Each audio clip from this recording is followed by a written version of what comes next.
To resurface your Blackstone Griddle or equivalent griddle, you're going to need an electric drill, a set of wire wheels like the one shown above, a high smoke point oil like vegetable oil or avocado oil, and some Dawn dish soap and some paper towels.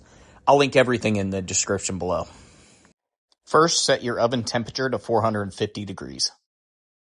So first, what we're going to do is clean the top with Dawn dish soap and using your wire wheel to scrub everything clean and get all the dirt, grit, and any surface rust off, and then rinse it off.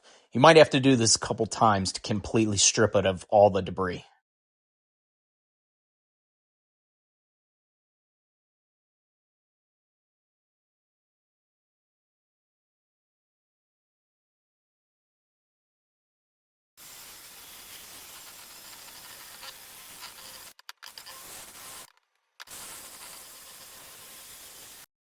Once the surface is all clean, then just wipe it down with a paper towel or a rag, and then make sure you let it air dry completely before the next step.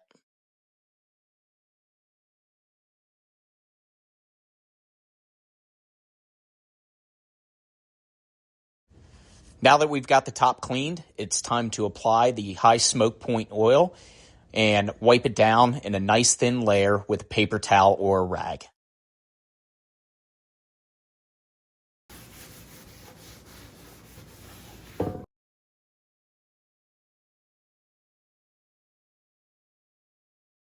After that, go ahead and place your griddle top into the oven at 450 degrees, and you're going to leave it in there for about 45 minutes to an hour and let it thoroughly cook.